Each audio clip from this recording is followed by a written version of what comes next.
And good evening and welcome into Divine Disbelief. I am Nathaniel. And I am Susan. How's everybody doing this evening? She has such a better voice for this than I do. No. This is episode 38, and I spelled the title Woohoo! wrong.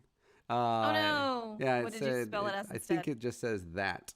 And that, instead of that's not, it just says that not. So that's something we can edit and It's post. That's what they call that in the biz. exactly. That's not Drops of Jupiter. So I look forward to another enlightening and entertaining episode from Susan regarding music. But It's worse than a train song, so you know. Oh, I don't mind Train so much. They were at the Super Bowl halftime show. No, a few years back, weren't they?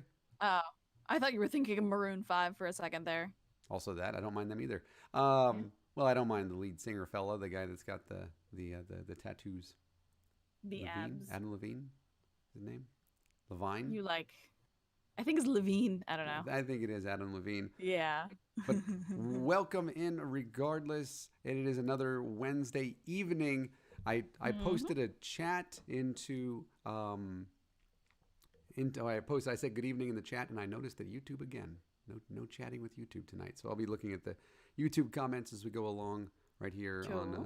I got it on my phone over there. So when it buzzes, Yep. you'll know. I was, before the show started, somebody you mentioned last week that you recommended the channel. I do recommend the channel as well as Cult Baby. And again, they're going to be down at, or did I mention them? Was it you or me? It might have been me.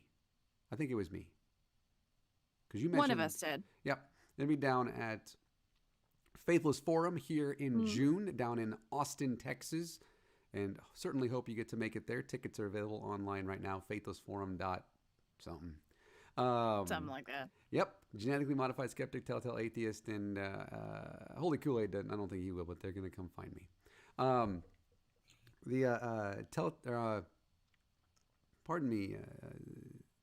Cult Baby is going to be there. Last week, or just a few days ago, she made a video about the progression of Jesus in the Gospels regarding, and this time this has been regarding the baptism of Jesus.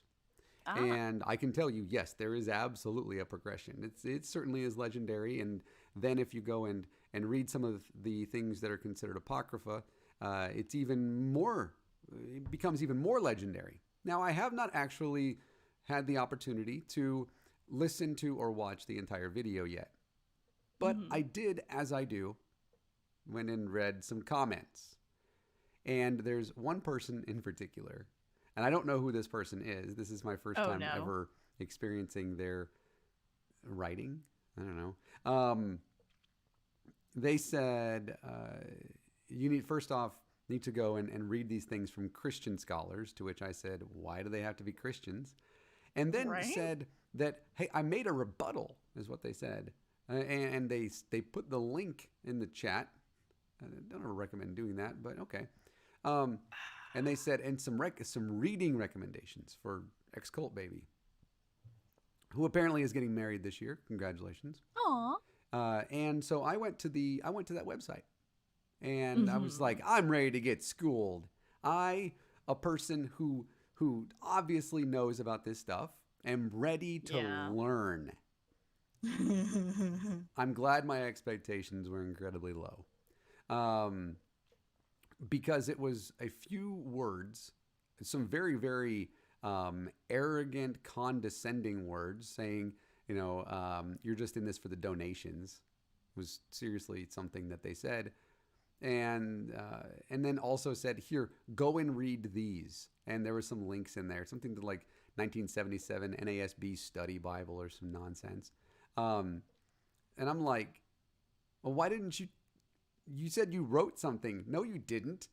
You came over here to your particular blog or some nonsense, I don't know, and you wrote some condescending bullshit and then said, go read these things that are from Christian apologists, by the way.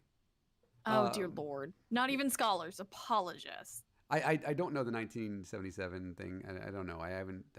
But I was like, what? Why don't you actually come in here and tell her things? If you feel as though Right. she's and again, I have yet to watch the entire video. I plan on it. If you feel as though she's wrong about these things, why don't you go and actually write out some things that are nuanced? Some things Yeah. like this. The reason that the Gospel of Mark, with the account of Jesus's baptism by John the Baptist, is the exact opposite of John's, which doesn't have him being baptized by John the Baptist at all, and it reverses the entire apocalyptic narrative. Um, It is Super Jesus and John, so. that's fair. Provide some context. Provide some exegesis for us so that we can actually learn this. But no, it was just condescending bullshit. So, Of course. and I wish we had people like that. Yeah. But Sometimes I wish we did, sometimes I wish we didn't, because it's can't imagine it's fun to deal with. Also, I'd like I to point out that I sort of did a Venn diagram that was just two circles of Christian scholars and Christian apologists. hmm. I don't there might be some overlap there. I don't know. Yeah, So most I can't make that sweeping generalization. most Christian scholars are Christian. Yes. Well, So yeah, but they're not necessarily apologists in the correct. sense like some people that we know are apologists. Apologetics should not be confused with scholarship. Correct. Exactly. Absolutely. Well, Yep. what do you have going on? We got to the news. I needed to kind of. I had literally just been looking at that before we got started, and so I needed to kind of go over that real quick. And so Mhm. and if I need to, I'll send X Call Baby a DM and say, "Hi, Yeah. this person, don't pay attention." Yeah, Um, right. but let's get to the news. That's your cue. That is my cue. So, in our headlines this week, we hear a lot about various religious items dripping water and oil from them. More often than not, they're gross things like sewage in Mumbai or regular things like mineral oil from a pastor in Georgia. So, well, now we have a pastor from Cleveland, Tennessee, that's claiming that gold chunks and flakes are appearing in various places throughout his church and that an acoustic guitar is producing oil, which is kind of anticlimactic. Soaring Eagle Ministry and Teaching Center made headlines this week when Robert Bankston, senior pastor, made the claim about the surprise gold, and Brody Allred, because of course his name is Brody, who is the worship leader, made own claim about the oil forming on his guitar. Now, of course, Bankston's golden ticket supposedly never appeared while people were actually in the church to witness such. But the two men are claiming that there were reports from churchgoers that dust was appearing on their Bibles during service. And whether or not the dust in question was gold and not, human skin cells remains to be seen. Bankston and Allred claim that they never officially said that the dust was gold, but congregants report that the men told them that the gold itself, in other forms, I guess, was totally real. Bankston even said on a Facebook live stream, because who doesn't do Facebook live streams these days? Am I right? From February 8th, that the gold would be used to pay off the debts of the church and for members to totally not take it home that it was totally real. We promise it is. Multiple videos were uploaded to Allred's Facebook account that detailed himself finding the alleged gold, iron pyrite be damned, that have since been deleted, but one of the videos was obtained by the Chattanooga Times Free Press that has Allred walking around the church and supposedly finding chunks of gold and talking about the oil that he found on his guitar. Now, these events have splintered the church into those who are taking the men at their word and those who are rightfully doubting what's being fed to them. One associate pastor actually quit about a week after all this began, saying that he didn't want anything to do with it. And this isn't the first time that these men had tried to pull a fast one on a church in general. Both Allred and Bankston have made claims about the same things happening to them at different churches around the country. And Allred supposedly has locked his guitar away and refuses to get the oil tested, while Bankston is discouraging people from coming to his church just to see the gold. Come for the gold, stay for the conning you out of all of your money. sort of thing. I don't know. I want some I gold. don't know. I think that gold is currently devalued, right? Is what I'm. That's a good question, and it's one I don't know the answer to.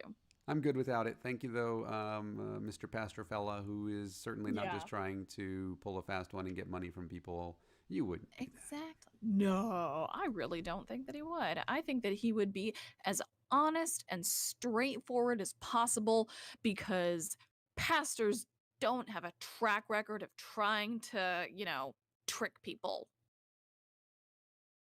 right? Um, Depending on the pastor. yeah. Depending Yeah, on the I guess. current sect of Christianity. Yeah. The current sect. Oh, I had my watch just at the I desk. I don't, I'm not going to, I know enough people that are really awesome, evangelicals that I'm not going to speak for them. But there are plenty of people that absolutely, yes, would do that. And Oh, yeah.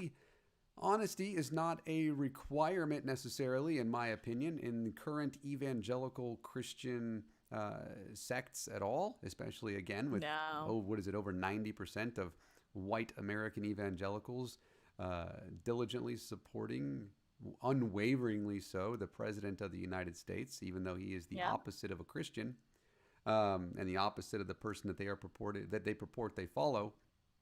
So I would say that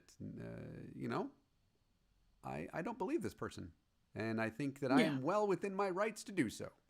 Agreed. It helps us all to be a little bit skeptical sometimes.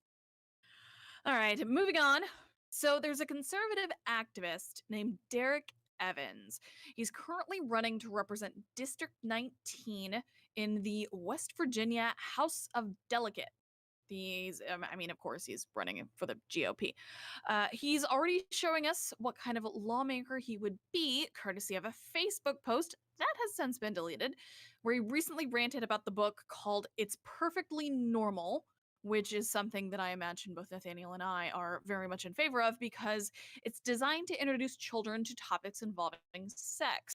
So he actually specifically whines about how the book features illustrations of sex, masturbation, and a man putting on a condom. And apparently he has an issue with the fact that it's totally not anti-gay enough.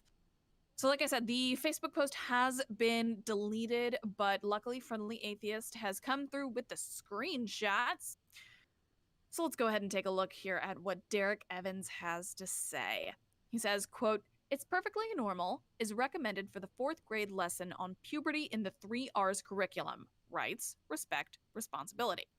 This is currently being taught in some West Virginia schools and all across the country. It's for ages 10 to 15 and is full of over 60 nude pictures to include adults having sex, teens masturbating, and a man putting on a condom. The pictures from the book are so graphic you can't put them on Facebook without blurring out parts of the images. No newspaper in America could print them, but they can be shown to 10-year-olds in public schools. The book tells your children to ignore religious convictions about sin. It goes into great detail about homosexuality and goes so far as to say that gay men are considered to have the highest form of love." Citation needed. It normalizes boy on boy and girl on girl exploring and touching each other's bodies. The book says people who disapprove of LGBTQ lifestyles base their opinions on fear and misinformation. Those showing this to our children should be locked up. Really? Once elected, I will work to pass legislation that stops this from happening anywhere in West Virginia. I will always stand and fight for Christian values. Oh yeah, I wonder how he feels about children at the border. Oh, he has no feelings on it.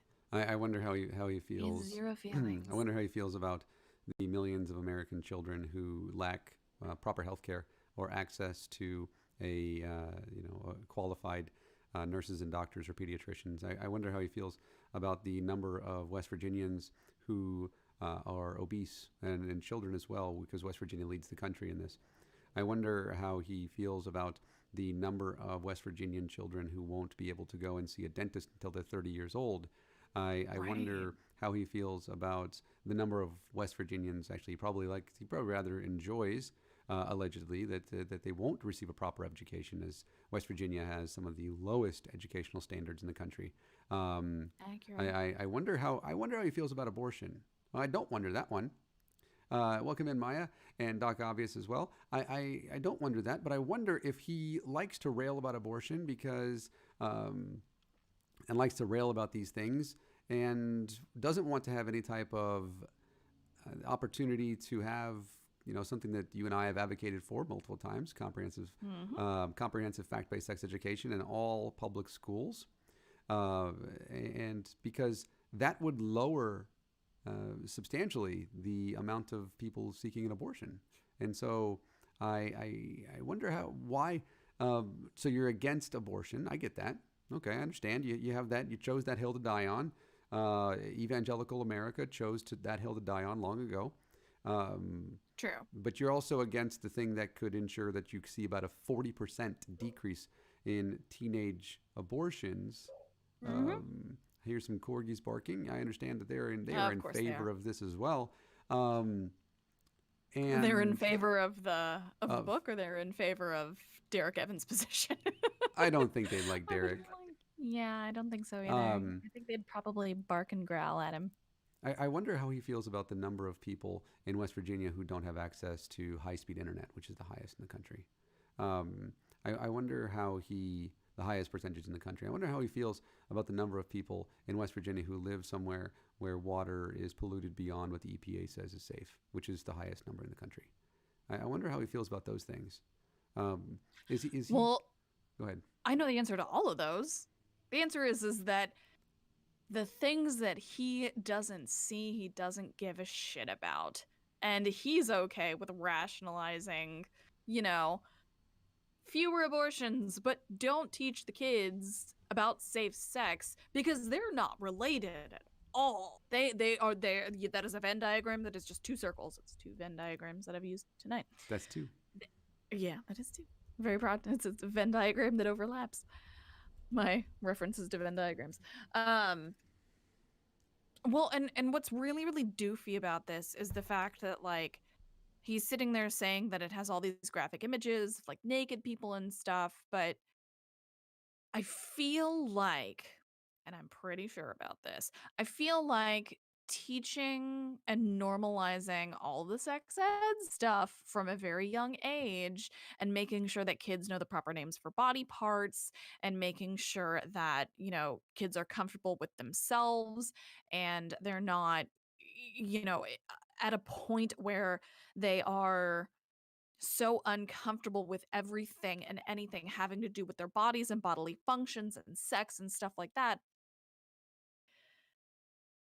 Kids should know about this stuff before the age of 10 anyway, because he's all like, they're 10 years old and they're being subjected to this stuff. And it's like, if it's an age appropriate curriculum and it's something that has been deemed age appropriate, like, why? The only possible thing you can have against it is the fact that you just don't want people to have that sort of freedom. For a party who's so pro freedom, it's amazing how they're, not going to espouse the virtue, the virtues of any sort of freedom having to do with this. So Somebody's knocking on our neighbor's door. Oh, that's not good. Unless it's our door. I don't know. No, it's not ours, because I would have heard it. Yeah. Yep. So, yeah. This is frustrating. Derek Evans, if you ever decide to listen to this, which I highly doubt you will, unless you find somehow that we're talking about this, you really need to take a closer look at the way that you are so willing to shame people for everything that is natural. Yeah, agreed. So, yeah. And by the way, folks, we do see that some things going on with YouTube where folks are not receiving notifications. If you would, please, if you're out there I don't see Facebook on there this evening. I don't know why. Either way. The comments from Facebook don't usually show up. Okay, very good. Or they didn't last week anyway. Okay. If you're out there and you're watching us on YouTube, or if you are also on Periscope as well, and then on Twitch, please do us the favor, for those folks that did not receive notifications, please do share our channel, share our current live stream. A lot of great stuff that we're going over this evening. Obviously talking about the great state of West Virginia, who it may surprise some of you, they actually were once part of Virginia, and during the Civil War, they split off, or in that time frame, they split off from Virginia to become a free state. Don't tell the citizens of West Virginia. So they would probably freak the fuck out. They'd probably move to Virginia. They probably would, which might honestly be better for them, honestly, at this point. Yeah, the goddamn liberal Virginians. Going over there, better health care, better access to technology, better access to proper working roadways, better access to internet. I think I mentioned that one. Better access to doctors and to every kind of healthcare provider. Access to a governor who won't even acknowledge that he dressed up in blackface. Oh, good Lord. Yeah, Gavin Newsom. Oh, I remember. So. I mean, I don't remember it actually happening, but I remember when that came out. I don't know if we were alive. I thought it was in the 80s. I don't know. Either way, what else? You might have been. I don't know. Anyway, what's next? Moving on. Florida, other than being the penis of America, you're also known for other things, like a great podcast called Florida Men, run by a friend of mine. Other than that, though, it's really not much of anything that's really terribly great, and I feel like Nathaniel can probably attest to that. The latest notch on the belt is none other than what's being called a Parents' Bill of Rights, which, when you put it that way, doesn't sound all that bad, but, that's deceptive. SB 1634, filed by Senator Kelly Stargell, who is a Republican from Lakeland, supposedly is about informing parents on what's going on in their kids' lives. She said, quote, "It's basically compiling together so that parents can be involved with their children. Parents know that they have the rights, and parents have the ability to govern their kids in the way that they feel best, as opposed to the state." Problem is, though, is that it basically allows parents to remove their child from any lessons that they don't agree with. Like a Holocaust denier could remove their kids from lessons on World War II, racists could remove their kids from lessons on African American history, and conservative Christians who are prudes, sort of like Derek Evans, could remove their kids from sex ed. So Delilah Pierre, who's an LGBTQ plus rights activist, it just says LGBT in the article, says this bill takes away the right of queer and trans kids to even have their own personal identification of themselves, the right to have to tell their parents of their queerness and their transness in their way on their terms. This bill makes it possible for people to erase even more LGBTQ history. Because it also, I'm sorry, I didn't mention, it also has to deal with not providing school-sponsored counseling for kids who either have, are GRSM, which is a term that Mr. Atheist came up with, which I really like, which I don't remember what it means. Anyway, but it prevents them from being able to get school-sponsored counseling. So basically, even the activists are kind of falling victim to this slippery slope argument, but I personally think rightfully so, because bills like this have been used to oppress minorities in the past. And there's really not a lot that's stopping them from doing so again. This is the sort of thing that conservatives tend to prop up their arguments on of, well, this allows me to do this, so the next step is going to be something that has happened in the past. It's not like we don't have evidence for things like this happening. It's not just now I can marry my dog sort of thing, which, have you ever noticed that's always the argument when they talk about like gay marriage and stuff like that? It's always that they're going to marry their dog, which just sort of shows. I don't know. Anyway, allegedly. I mean, yeah. Marry the corgis. I married 2 penguins. I firmly believe it would be cute. It's true. Anyway, Parks and Rec. All right. Moving on. So I'm sure if you listened a few weeks ago, what was it? 3 weeks ago, I did a big old deep dive about Paula White. Paula White cannot seem to stay out of the news because apparently Paula White claims to have recently been transported to the throne room of heaven, where she received a new mantle and anointing from God, which is like, holy shit. So it was a video posted to YouTube that shows White to be recounting her trip to heaven while recently preaching at Apostle Guillermo Maldonado's church in Miami, Florida. And she was also wearing the same outfit and blah blah blah. I don't know why the article needed to mention that she was wearing the same outfit, but anyway. So, as we all know, White is a prosperity gospel preacher and a current White House aide. She claimed that a weight suddenly fell upon her that pushed her to the floor, at which point her spirit ascended into heaven. I literally went to the throne room of God. There was a mist that was coming off the water, and I went to the throne of God, and I didn't see God's face clearly, but I saw the face of God. I knew it was the face of God. Pixar, it didn't happen. He put a mantle on me, and it was a very distinct mantle. There was a mantle, and I saw it very distinctly. The color was like a goldish, a yellowish goldish, and then I saw the earth for a moment, and God brought me back, and he put me in certain places, one being the White House, one being certain continents.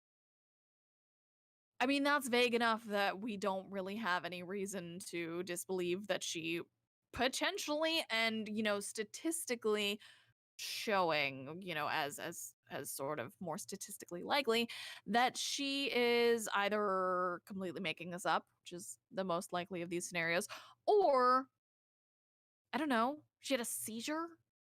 Does she have a history of epilepsy? I honestly don't know. I'm a doctor. Um yeah. So this is just further insight into the fuckery that is Paula White and her outrageous claims on God choosing her and God placing her in specific situations and places. I really, really dislike Paula White. I really, really do. I don't know. Anyway, moving on. Moving on. That one was a little short, little one. Sorry. So we're going to move on to something that is, I think, affecting pretty much everybody right now. The wonderfulness that is Bloomberg. Nathaniel, did you notice that I got a couple of things from Bloomberg in the mail? I did. Yeah. Wait. Yeah. Wait. From Mike? Yeah. No, I didn't. Regular actual mailers that came from Bloomberg. How come are you registered as a Democrat? Yeah. Okay, I don't think I'm registered as a Democrat. Maybe that's why I'm not receiving the know. same things you are. I got some stuff from Whitfield. I don't. Yeah, you did. Yeah. So, I mean, you probably are. But, well, there's two things that came in the mail from Bloomberg. I imagine one of them is probably to me and one of to you. I don't know. Did you put them in where are they at? They're in the stack of mail that it's in front of the cat's food. Did it come in today? No, it's from like last week. Anyway, Oh, okay. this is all very interesting, I promise. Oh, no, it is. Because I want to go and read it. Yeah.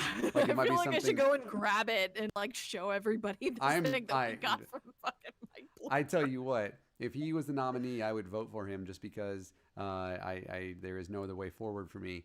But I'm not going to advertise for that son of a bitch. That rich-ass Republican supported by Clint fucking Eastwood. No, I'm not. Oh, yeah, empty chair Eastwood. I forgot about that. Yeah. I'm not gonna advertise for him.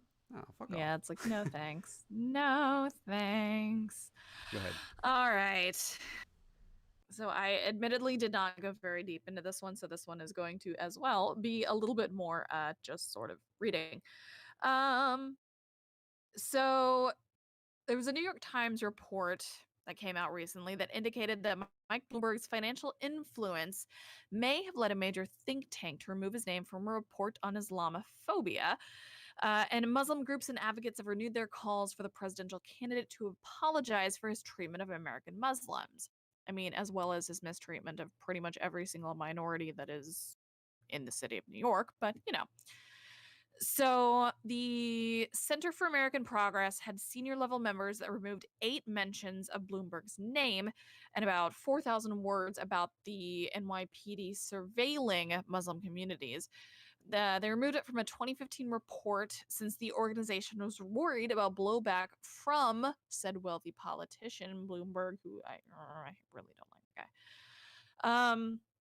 Apparently, Bloomberg had given the Center for American Progress nearly $1.5 million worth of grants by the time the report was published back in 2015. The edited report is yet another example of his problematic record on policing and violating Muslim civil rights, according to, civil rights advocates.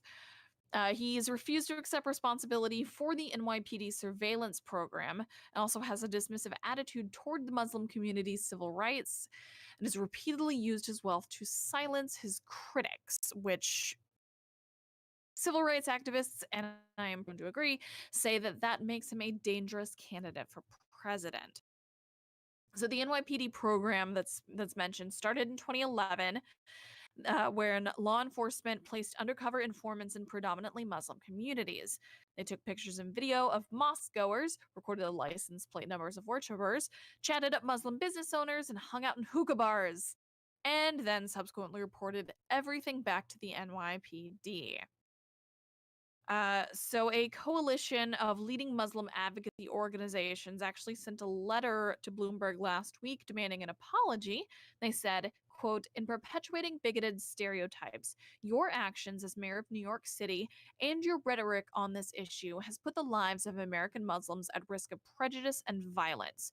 We call on you to apologize unequivocally for the harm you have done and condemn the implementation of any similar programs."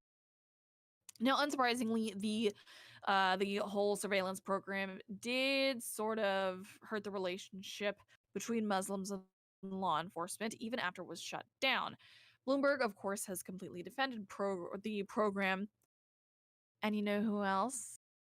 Donald Trump praised it during his presidential campaign. And if that's not terrifying, I don't know what is. So, with any luck, I sincerely doubt that we are going to hear any sort of apology from Bloomberg on this, or he's also taken heat recently for stuff like stop and frisk and things of that nature that he did while he was the mayor of New York City. I highly doubt we are going to hear anything about it from the Bloomberg campaign because, again, he is not a great person. Yeah, I'm reading a little flyer. This is the first time I've seen this flyer. Oh, did you get up and get it? Yeah, I did. I went and found it. Yeah, it's been on the stack. I think there was like an actual envelope too, but I don't know what was in the envelope. Did you see that? No, I did not. Oh, really? There's something Oh. envelope. Yeah, this is addressed to you or current resident. Thanks, Mike. Oh, okay. So both of us. Sure. Yeah. I don't want your bullshit, Mike. Stop sending it to me. God damn it. Now, it turns out, no, he didn't. Can find him on Twitter, Instagram, the thumbs up place, and also on the web. He's on the web. Who knew? Because Twitter, Instagram, and the thumbs up place are not already parts of the web. Yeah, Mike is no friend of any Democrat I know. No. He's this. He has bought his way into this election. Yep. He wasn't even. He's been in what, one debate so far? Two. Two. I'd call it two. Look. Let's make sure when we say has been in, he was there. He was never actually in the debate. He's been present for the debate. Yes. Two of the debates so far. Oh, he tried to joke last night. Oh, what did he say? He tried to joke twice actually. You know what? I remember good jokes. So I don't remember them exactly. Colbert did though. Colbert did them last night, and so if you have not yet watched last night's, almost called it Colbert Report. Sure, why not? Oh, yeah. Late show. It might as well be. Stephen Colbert. He did that, and Bloomberg tried more than once to make a joke about do a little stand-up routine, basically. Oh, considering the comments, it was flatter than the Earth apparently is. That's the current. If you're not, if you're seeing the comments there, yeah. So it was pretty bad. And Doc Obvious says that he hears Mike pays well for canvassing. Yeah, as a billionaire, he probably should, but he is he's not somebody that I advocate for, and I have not come out against many Democratic candidates, except for you, Tulsi, and Mike Bloomberg is one of them for me, where you're not a Republican, bruh. You're just taking advantage. Really not. You're taking advantage. The fact that Clint Eastwood supports you is evidence that you're not a fucking Democrat. Like, I feel like that's telling enough. Like when Clint Eastwood is supporting you as a candidate, that means that there is something seriously wrong. Yep. Yeah. I mean, and I'm still very much blue no matter who. I will begrudgingly vote for him. If it comes down to it, whoever I vote for is going to be a Democrat. Yeah. Regardless. And it's going to be a little jing, but it's still going to happen. That's going to be the Democratic nominee for me. Like no matter who it is, the nominee. We voted this past Saturday. Susan and I did in the Texas primary. We early voted at. We got 100 messages today with Restream. Thank you so much to those of you that are commenting. Aww. We voted at the LZ Odom, right? LZ Odom Athletic Complex or Rock Climbing Place here in Arlington. Community Center, Athletic Center, right? Yeah. So I don't know, some crazy thing. Found out LZ Odom was the previous mayor of Arlington. And, yeah, that was pretty cool. Yeah. And we found out we did not vote for the same presidential candidate. So we did not. And now we're on different screens. See? This is what happens. See? You just go with whatever they say. Otherwise, you're going to end up in the other room. God damn it. You might even end up in a different state. It's called foreshadowing. Yeah, it is. So, just saying. But anyways, yeah, Bloomberg. Fuck off. That's the second time I've said fuck off to somebody tonight. It was him and then that West Virginia guy. See, you're in the same conversation as that guy from West Virginia who basically wants to force children to be born into poverty and into like a culture where never mind, just bad. Just bad. Just bad. Just bad in general. Just bad. That's the one.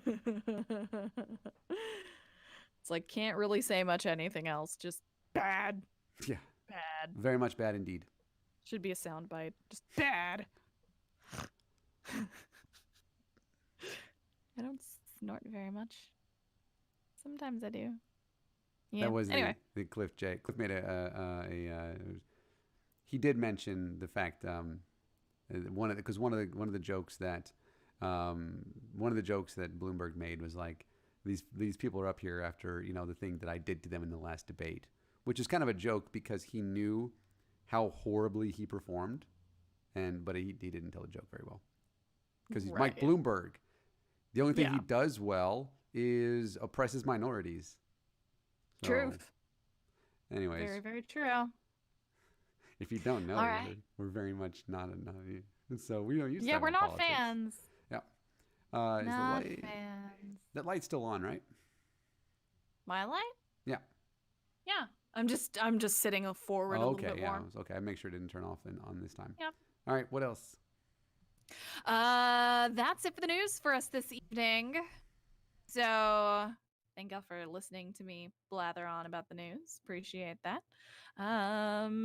Nathaniel, you have a deep dive for us this week, don't you? And I have no idea what this deep dive is. No, yeah, you certainly do not. And I had nothing. I had to hide you for a second because I can't find my I can't find the thing. There it is. I think I found it now. I think we're good. Bring that over there, and I'm going to do that. Well, that looks different, but we're gonna live with it. Trying to I'm looking at Periscope on the on desktop, and I'm trying to pause it, and it's not letting me pause it. No? Can I pause it from desktop on Periscope? I don't know. Yeah, I got nothing. Oh well. So, what do you got for us in terms of the deep dive this Sure. week? Well, if it'll pull up, that would be fabulous. There it goes. Yep. Now, I'm gonna mute myself now. are you? You're Just going so you to know. mute yourself Yeah. and pull that up right I'm there. gonna- And, Yep. Cliff said hello to you on Periscope. And my I see. chair is making noise. I need to fix that Oh, at some no. point. Something. Anyways, Susan, before I get started, a quick question for you. You were a Christian, yeah? Yes. Hey, me too. I was. Me too. Have you heard the belief that anybody who dies, even if they have never heard the gospel of Jesus, will have an opportunity to go to heaven? Yes. Okay. I'm just making sure because most Christians would say the same thing. Even if they did not learn about Jesus during their life, or if they were alive before Jesus came around, every single person that is born has the opportunity to go to heaven. This is not biblical. And Martin Luther, the leader of the Protestant Reformation, which I wrote for some reason as Revolution, was adamantly against such teaching. In fact, he said the only way to be saved, and this is what we get from today's teaching that you find in most evangelicals, is you have to have faith. And he said very specifically that what Martin Luther said was it was all faith. There were no actions that could get you to heaven. He was adamantly against this teaching that anybody could go to heaven. Now, even so, it's the mainline belief today and is used as a response when skeptics ask questions like, what about those who lived before Jesus? What about those who were alive when Jesus was but didn't ever meet him or his apostles? And what about more than a few of the 7 billion people who currently live on the planet and will die never having heard the so-called good news? Now, the response in a roundabout way is Yahweh is merciful and will provide an opportunity for every person to hear the gospel and repent, even if it is after they die. They then state that this is biblical, except it's not. Now, but where does the idea actually come from? Now, 2 weeks ago, I went over the apocryphal infancy gospel of James. Please feel free to refer back to that, and I think you'll really enjoy that. And of course, Susan last week as well, talking about contemporary Christian music. And we are continuing today with a look into another amazing, while incredibly short piece of literature from the latter half of the 2nd century, and this is known as the Gospel. And I clicked something in error. The Gospel, or rather the portion that we have, was discovered in the late 1880s. It was discovered in Egypt and contains some of the most incredible tales which became part of both positive and negative Christian beliefs and viewpoints. Now, the Gospel, the only one of which is written in first person and it is not anonymous, so it's actually written in the first person, is purported to have been written by the Apostle Peter. And it wasn't, by the way. It's definitely pseudepigraphical. Most of the pseudepigraphical documents from around that time frame purported to have been written by Peter, which include, by the way, 1st and 2nd Peter, the two that made it into the Bible, or rather the New Testament of the Christian Bible, and then anything written after the fact. None of them would have actually been written by Peter. And this is likely because Peter was a illiterate, Palestinian Jew in the 1st century. He was a fisherman. He couldn't have read or written, especially. And even if he could write, he could not have written in Greek prose, which is what this is written in, and you'll be able to tell. And Peter also would not have held the views of this gospel. Now, it begins with the Passion narrative. We have a very, very small segment of this gospel, but it begins with the Passion narrative. And to give you this idea, it begins It is a verse 1, and this is only one chapter, by the way. And it doesn't even complete the chapter. But it says, "But of the Jews none washed his hands, neither Herod nor one of his judges. And since they did not desire to wash, Pilate stood up." So what we know from this is that this is the portion, if we look into the Gospels, where, and this only happens in one of the 4 canonical Gospels, where Pontius Pilate washes his hands. Basically, he says, "I'm done with this. This man's blood will not be on my hands." And there's a reason for that, and I'll get into that in a moment. But that's where this begins. That's where the Gospel of Peter begins. And then what happens here is actually really odd, because it's not really relayed this way in any of the Gospels, including any of those that it attempts to add on to or to take source material from. And what it says is that Herod the king orders the Lord, meaning Jesus, by the way, and this is something that certainly would have never been written in that way, to be taken away, having said, "What I ordered you to do, do." So basically, so be it type stuff. And it gets into Joseph of Arimathea, who is apparently, he was part of the Sanhedrin, and he was part of the Jewish council that said crucify Jesus. They were unanimous, which is kind of odd when one considers that Joseph of Arimathea also was one that, and this also happens in the Gospel of Peter, who says he was the person who said, "Pilate, hey buddy, I'm going to need that body." And Pilate was like, "All right then." And why, though, is something that Pilate never said. The only thing that Pilate ever actually says, and this comes from the Gospel of Mark, is, "Wait, that motherfucker's dead already?" Because if the Jews were good at anything, they were really great at 2 things. 1, crucifying motherfuckers, and 2, building lead pipes for their water. He said, Joseph of Arimathea, who is likely a legendary character, said, "Yo, man, can I have the body and whatnot?" after he dies. This, by the way, in the Gospel of Peter, happens before Jesus dies. And this is the opposite of anything that happens in any of the 4 canonical Gospels. And Pilate's like, sure. So he sends off to Herod. And he's like, "Yo, bro, can I get that body, though?" And Herod was like, "Brother Pilate," which is what he says, "Brother Pilate, even if no one had requested him, we would have buried him, since indeed Sabbath is dawning." And he says, "For in the law it is written, the sun is not to set upon one put to death." Oh, yeah? Is that why how many Jews hung up on the cross for how long? Seriously, this is not something they would have obeyed. Anyways, and then this is what happens. He says, "He gave him over to the people before the first day of their feast of the unleavened bread." This matters because the only one of the 4 Gospels that has this happening before the feast of the unleavened bread is the Gospel of John. So this is taking from the Gospel of Matthew and the Gospel of Mark, and now also from the Gospel of John, which means way to read into stuff there. And by the way, this is where we get some of the, if we read some of the things from Polycarp.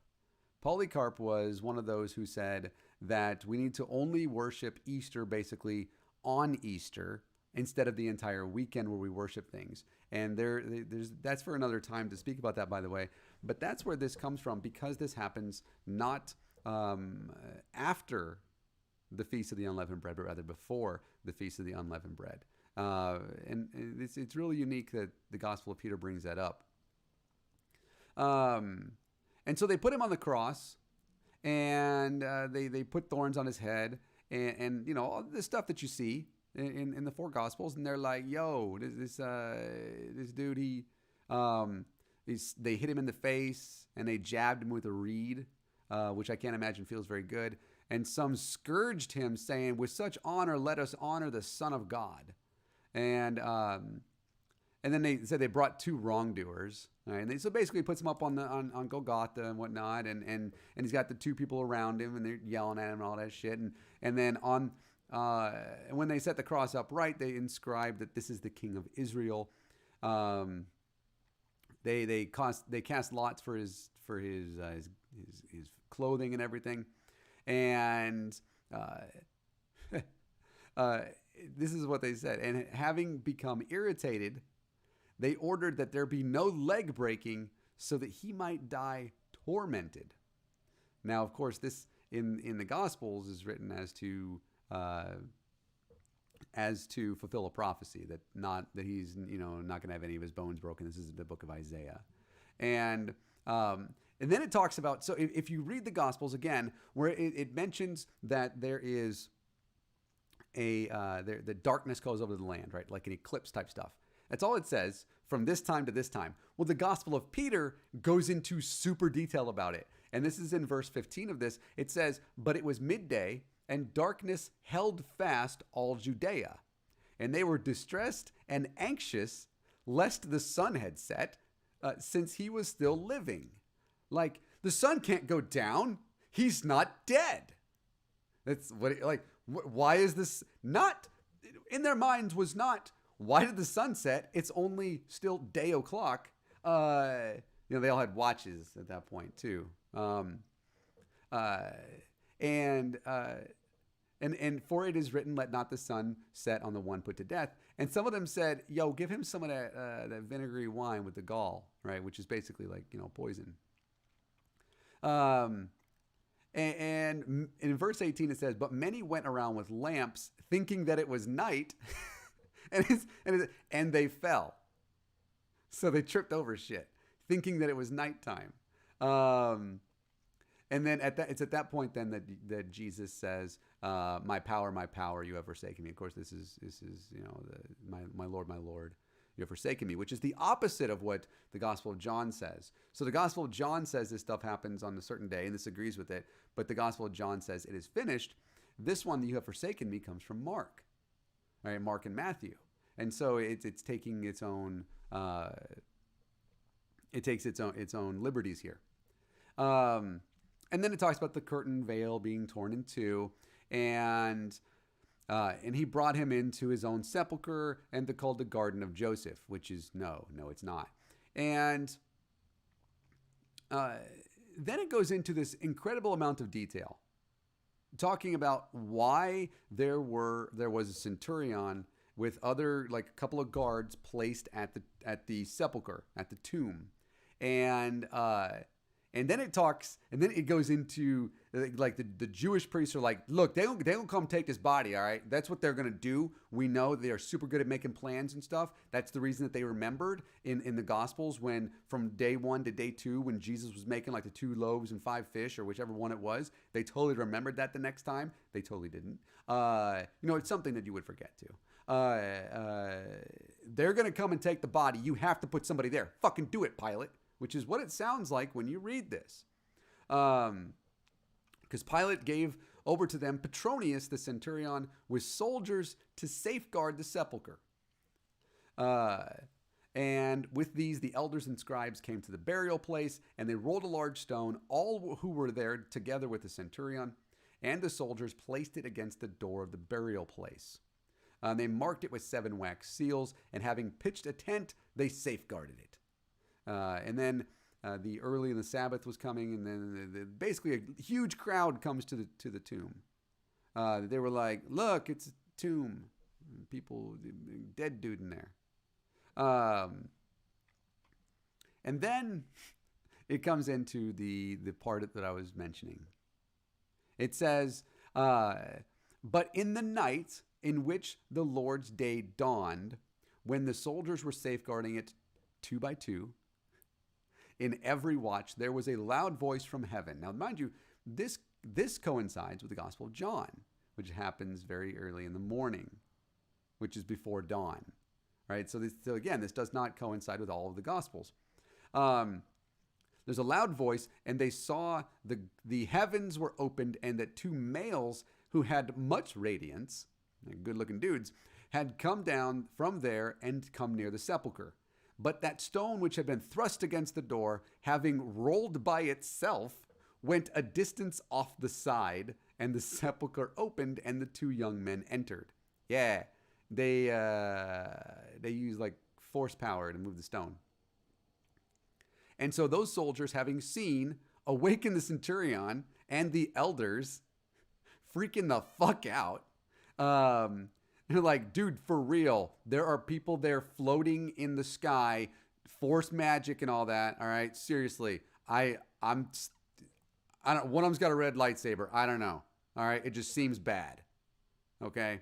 And while they were relating what they had seen, again, they see 3 males who have come out of the sepulcher, with the 2 supporting the other one and a cross following them. And the head of the 2 reaching unto heaven, but that of the one being led out by hand by them going beyond the heavens. And then they heard a voice from the heavens saying, have you made proclamation to the fallen asleep? And the cross said, yes. So let me go over that real quick.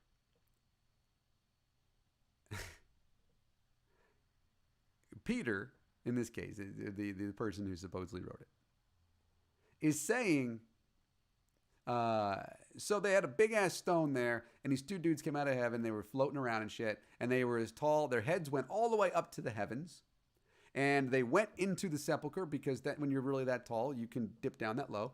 And they brought out and they carried this other person who was even taller than them, and then behind them hopped out the cross. And then the voice from the heaven said, hey, cross, you do it? And the cross is like, fashabra. What that means, by the way, is a metaphor, quite obviously. What that means is they pull out the person who is taller than their head. This is Jesus. The head reaches up into the heavens. This person is of incredible amount of importance. The taller, in this type of metaphorical writing, and this type of literary device they're using, the taller a person is, the more radiant they are, the more important they are. And the taller, Jesus is the most important. And the cross is obviously not real. It is a metaphor, what it means when it says, have you made proclamation to the fallen asleep? What that means is, did you go into Sheol and speak with those who had died and tell them about the gospel and the good news? And the cross, who is actually Jesus, in what he has done, replies yes. This is where the story that Jesus went down, and if you listen to the songs, he stole the keys of life from Satan and all that shit. That's where this comes from. It's not in any of the canonical gospels. The idea that anybody can go to heaven, even if they've never heard of Jesus, simply if they hear it one time in the afterlife and they're like, yeah, comes from this forged piece of apocrypha, which is certainly not something that anybody wrote about, and certainly, as far as we can tell, didn't even happen. Not just the fact that they're, the cross hopping out and all that, but no, this didn't happen. None of this did. And I believe that we can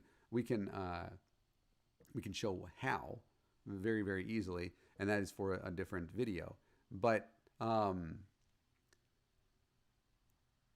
that is where we get the idea that anybody can be saved. It's not anywhere in the Bible.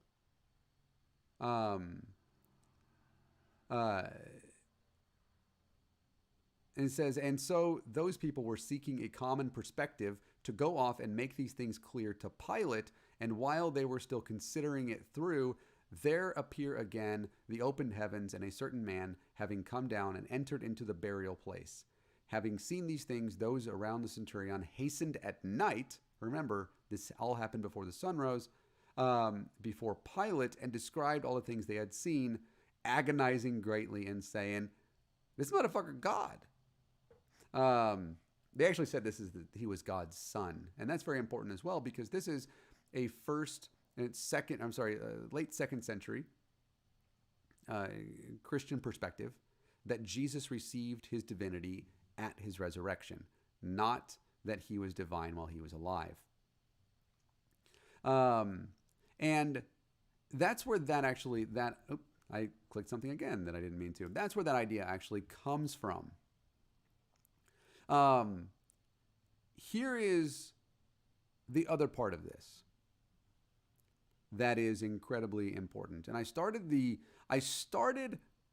deep dive talking about it. And I started this because, by the way, the Gospel of Peter ends with this. Now it was the final day of the unleavened bread, and many went out returning to their home since the feast was over. Verse 59, but we 12 disciples of the Lord, so this is where it's Peter, right? Were weeping and sorrowful, and each one sorrowful because of what had come to pass, departed to his home.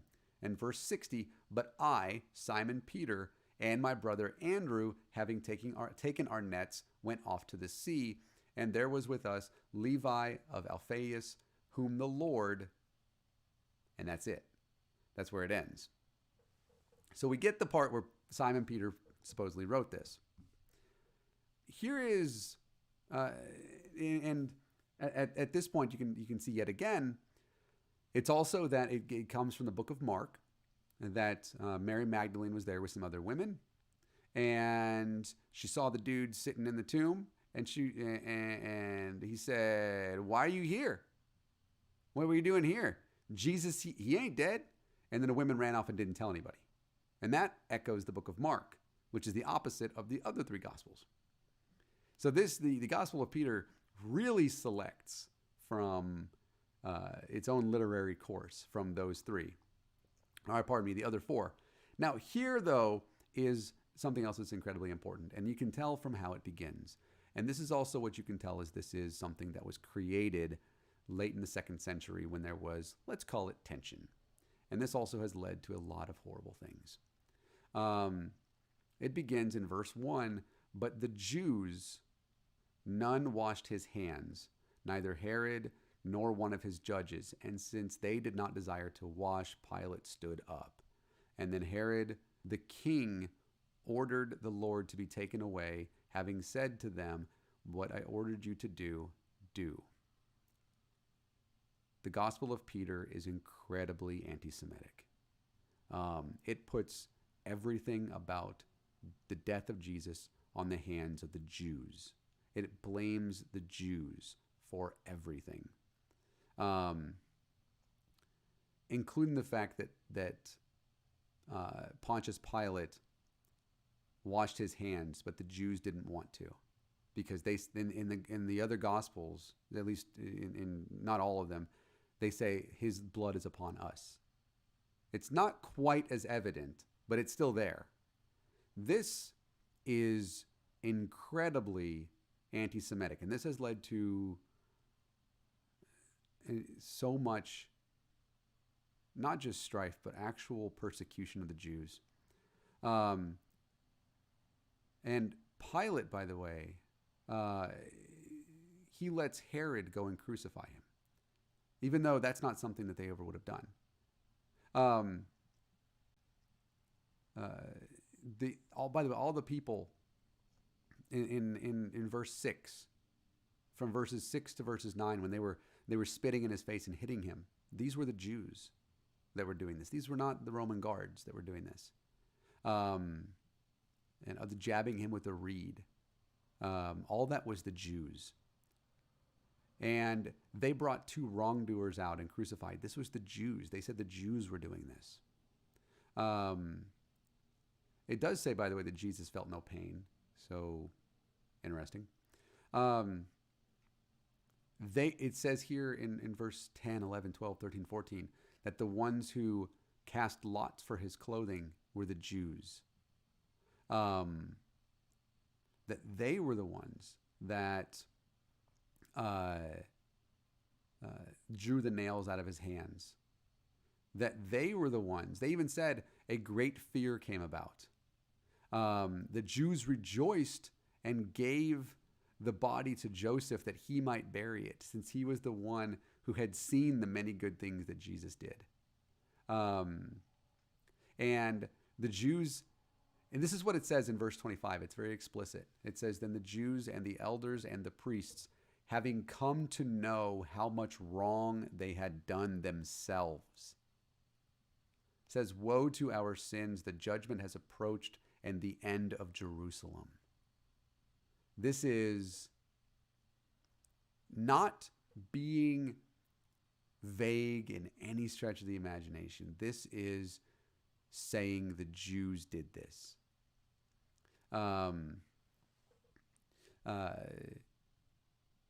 They heard that the people were murmuring, did the Pharisees and the scribes, saying this is the reason they went and they begged for the soldiers, because they realized that it was their fault. And they realized that this was something that they had done as the Jews. And this is when they went, they said, truly he was God's son.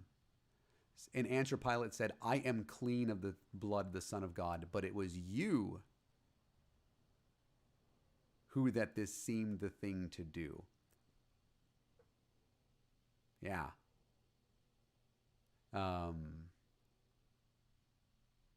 It was this by itself, beyond leading to this idea that anybody can be saved, even if they'd never heard of the gospel when they're alive. But this which is a forgery. This is fake. It's not real. This has led to an incredible amount of persecution to the Jews, killing the Jews, blaming the Jews for all that is wrong in the world because they murdered Jesus. This was the first explicit writing that blamed specifically the Jews.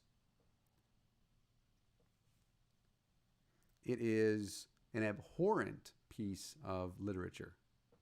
It's also very telling about what was going on in the late 2nd century and the ideas of Christianity with relation to Judaism.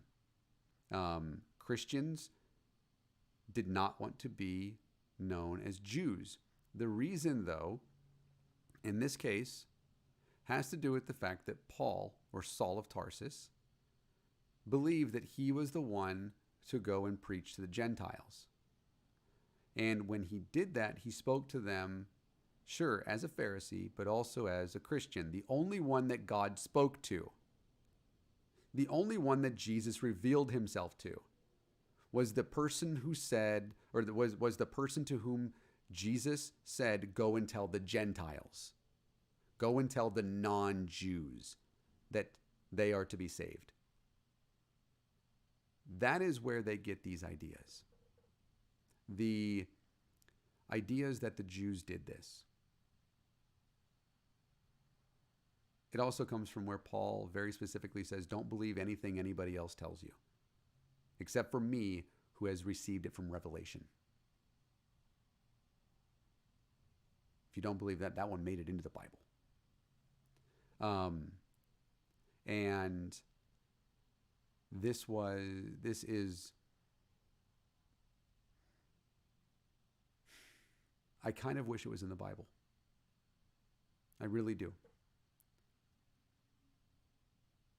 Because so many people take what's written here as gospel. And if you're going to use what you consider to be the words of God to justify anti-Semitic acts and more than a few Christians to justify the Holocaust, then why not put this in the gospel? I realize that this is not something in the Bible. I realize this is not something. Usually, it's something where we're a little bit more positive. But this is. I skipped over some things in this on purpose when I was reading this, when I was deciding what I was. Susan and I talked about earlier today. What are you going to talk about? I was trying to decide if I was going to talk about the anti-Semitism that's fucking evident throughout this piece of ancient writing. It is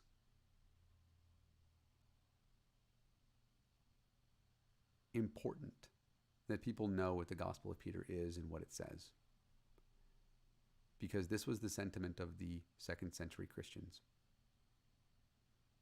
and it's still used today, even if people have not heard of it, and most haven't.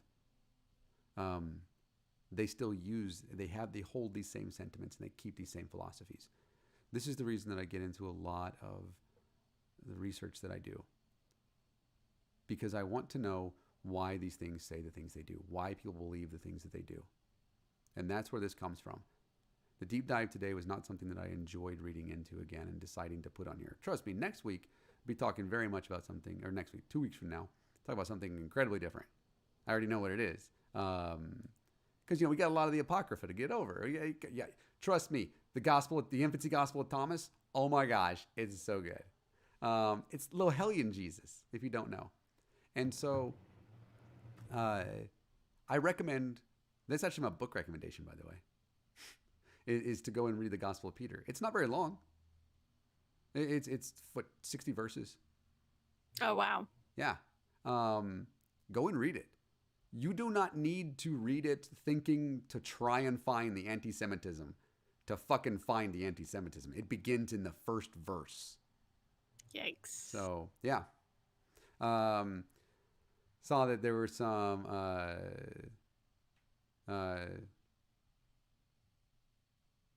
comments coming through. It's getting late. Susan looks bored. I'm not bored. I listen. And then some comments from Periscope. All right. Well, there you go. I'm good news, folks. I'm done, so no reason to be bored anymore. Go ahead, Susan. I've already given my book recommendation. There was my rant. I apologize. The rant and the deep dive all in one. Yeah, I apologize for those, and my book recommendation. Yeah. I apologize for those of you that I bored with that. I felt as though it was important to highlight the anti-Semitism that is evident. So it was, yeah. And it's something you don't, like, we get all of these ideas that are drilled into our heads from pretty much day one of Christianity. And we don't take into consideration where stuff comes from. And we don't take into consideration that it's probably, that a lot of it isn't necessarily from what is in that they tell us to read. Like and I think a lot of us don't realize, because a lot of people don't actually read their Bibles, and they don't read nearly as much stuff, especially as you do, Nathaniel. They don't realize that this stuff is not biblical canon, and that it's stuff that has been twisted and used by the church to weaponize religion in a way. So no, I think it's a very, very important topic, and it's very important to point out, where a lot of this stuff comes from, and it's stuff that I don't know. So I definitely appreciate you going into the components of stuff that I don't necessarily know. So thank you. Yeah, you're welcome. And yeah.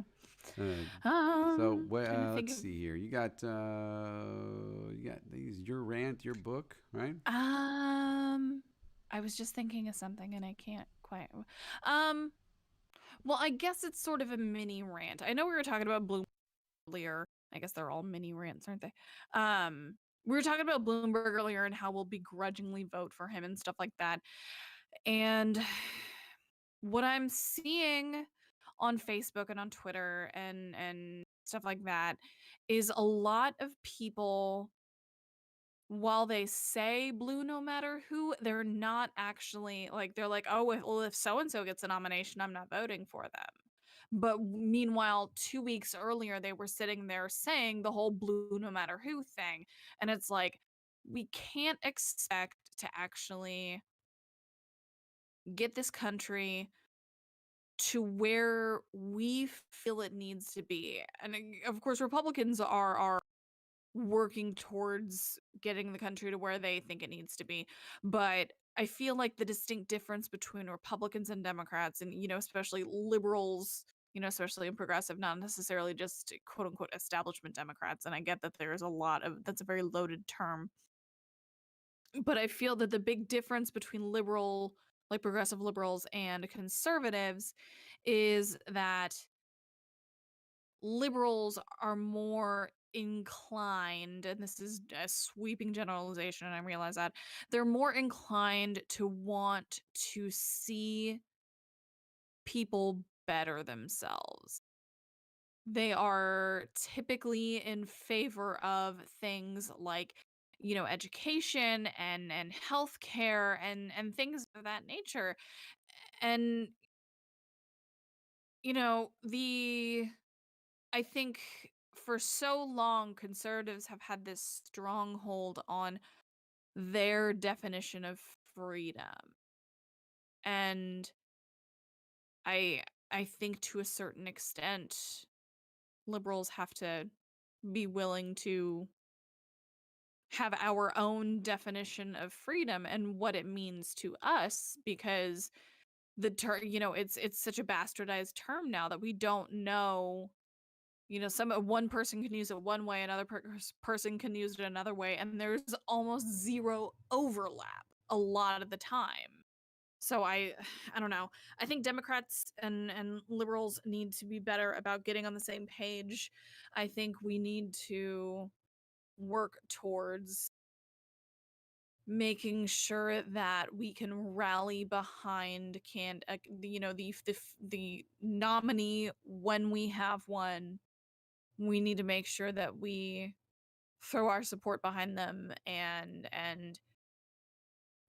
do all of the ground, like all of the ground based stuff, the grassroots, I guess, of going and block walking, knocking on doors, and phone banking, and donating to campaigns, and also supporting the local campaigns and the local races, the candidates that you believe in. We have some really, really great candidates for Texas Senate that are running this year. Um, and there were people that I was very, very proud to vote for because I feel like they are quality candidates. And I want to see people who share my values of, lifting other people up. I want to see those kinds of people win. And we have to we have to be able to communicate better about, because I think a lot of times our goals are the same. We just don't think everybody can reach them. And that is very discouraging, and it makes me very sad. But liberals, be here communicating. We can do this. I think Kevin Price in the chat made a good comment. Said we definitely need to focus where our candidates have some common ground, right? The number Yeah. one common ground is to win this year, right? And how do we win? We don't Yeah. win by infighting. Infighting is a really horrible thing Mm-hmm. to do. I agree. Don't If you are a liberal or a Democrat or some sort of left leaning anything, um, or if you're like if you're a conservative never Trumper, like Ben Sass apparently said he was, um, don't do his job for him. Mm-mm. All right, let Fox News do their job. Mm-hmm. Let them be the talking point of and the microphone of the Republican Party Yeah. of the white evangelicals. Let them be that. You don't need to. Okay. Yeah. The last thing that we need right now is to be attacking, viciously attacking other Democrats. Mm-hmm. And I know I don't want to have a two-party system either. Blame Jefferson and Hamilton, okay? Seriously, we're not going to fix it this year. But I don't want that, but it's what we have right now. And damn Yeah. it, I am not willing to put my own misplaced sense of pride Mm-hmm. in front of the fact that millions and millions of people's lives depend on me doing the right thing. Right. Right. And so I am I am not going. I'm going to do everything that I can to ensure that the current person who is representing us in India, um, or who is not there come November 7th or November 4th, whatever. Um, and I'm confident that we're going to have the right nominee, anyways. Um, and but yes, as Susan said, that includes. Thanks, Mike.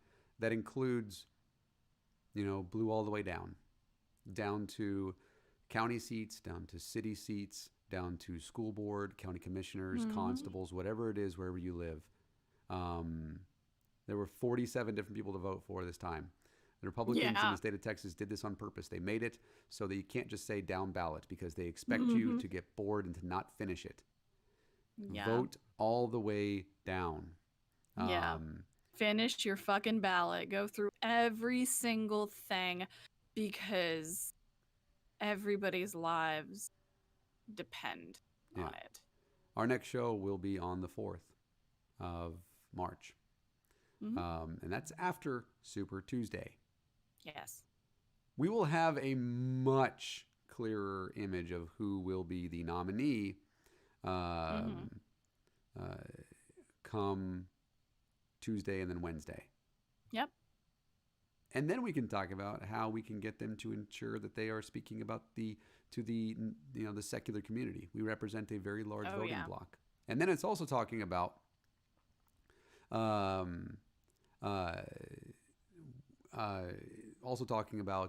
hey, secular voters, why are you not fucking voting? Seriously, man. You want to find a rant from me? That'll be one for next week. And don't make me fucking rant that on November 4th, because I will. Ooh, yeah. If I find out that you sons of bitches, knowing who I am, decided to let me know you didn't vote, yep, we ain't friends. But yeah, I appreciated that rant there, Susan. Thank you. Thank you. Sorry, I added my own stuff, but yeah, yours is great. You got a book recommendation? What you got? I don't know. I genuinely don't know. Trying to think of what's on my Kindle. Oh, I know. So this I read a while back. It was actually the first book I have Kindle. It has nothing to do with politics or religion or anything like that. It's just very, very entertaining. Tina Fey wrote a memoir called Bossy Pants, and she is hilarious. And she is the exact same kind of self-deprecating that I am. So I really, really love her, and I highly, highly suggest reading it. Well, there you go. I agree. Yeah. I was worried you lost me for a second there, and I was all like, you were frozen for like half a second, so I was looking. Oh no, okay. No, it's okay. I looked a little silly, didn't I? Yeah, you were very much eyes closed, and it was cute. Yeah, I feel like am I frozen now? For a second you were. Oh, okay. Don't know. It's frozen on my end. Yeah, I don't know. There we go. And who knew, by the way, gets back and says we need to pivot to highlighting each of those candidates' pros versus pointing out why not good. I agree. You can point out why you think that the candidates that you support, why you feel as though they're in a better position to provide the same needs or the same solutions for certain needs. There's no reason to attack. And the media needs to fucking stop it too. And also the establishment Democrats. Yeah. We know why you're doing it. You want to continue to take money from PACs and super PACs and not be beholden to the people, your constituency. I understand that. Fuck off. Every single one of you. Fuck off. So, books. No, we just did books. Channels. Yeah, we just did books. Channels. Sorry, Do you got a channel recommendation? We already said Neil, right? You said Neil like the first week. Lost Susan again.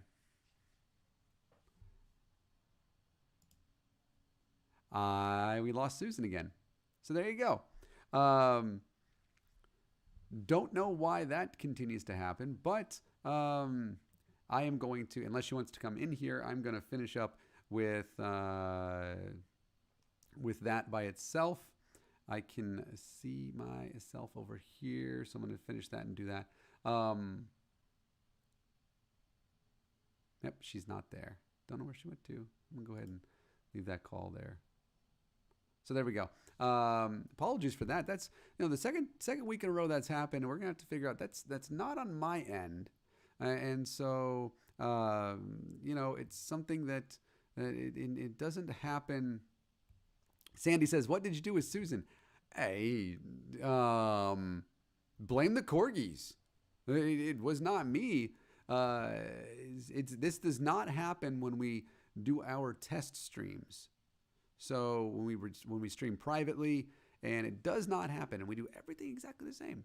So don't know what the issue might be, but she had a, I don't know, maybe she had to go to the bathroom. Anyways,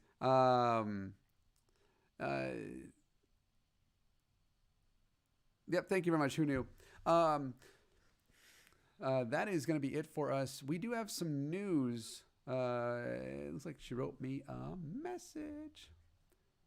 We're at the end. She says, we're at the end anyways. We're in the end game now, I believe that she would say. But we have some news that's going to be coming up here very soon, and it is very exciting news. I actually did I had a comment about it earlier. If you caught it, great. If you didn't, you can go back and listen. It's pretty close to the beginning of the show. And we appreciate every single one of you being here, whether you're here live, where we got more than 100 comments tonight. So thank you very much for that. That does mean a lot to us that you come in and you do watch our show and you do listen to us. We feel as though, these are things that are important and they're fun to us too. So with that being said, we'll be back next Wednesday. I'm fairly certain it's going to be next Wednesday at 7:30 p.m. Central Time. If you would like to send us something that you would like us to do a deep dive into, we will not do Flat Earth. You can send us a DM on Twitter at Divine Disbelief. And if you would like to see something that we talk about, like if you recommend a channel, recommend a book, send us a DM at Divine Disbelief on Twitter. You can also find us on Facebook. Susan's also on Facebook. And then I'm on the Twitters as well. All of that is on our YouTube channel as well. Please do subscribe to that. That way you make sure you get notifications. And then if you do get notifications when you come in, please feel free to share that because apparently not everybody is getting them. And so that will do it for us this evening. Again, and Susan says, doofy computer. Who knew says, I have some thoughts on your graphical layout. Cool. Send us a DM on Twitter. Because we're always looking to improve things. This is obviously, this by itself is even, new. So, we will see you next Wednesday at 7:30 Central Time. Thank you so much, Maya and Doc and Cliff and Sandy and Who Knew. The Flat Earth was here again as well. And Mike, Kevin Price, thanks for coming in as well. I think I've got everybody. Bertho is there for a while as well. I think that's everybody. I don't know if I missed you. I'm sorry. I'm not trying to. It's just going back through and seeing a lot of the names and stuff. So, thank you again, and we will talk to you soon, very soon, hopefully. Thanks.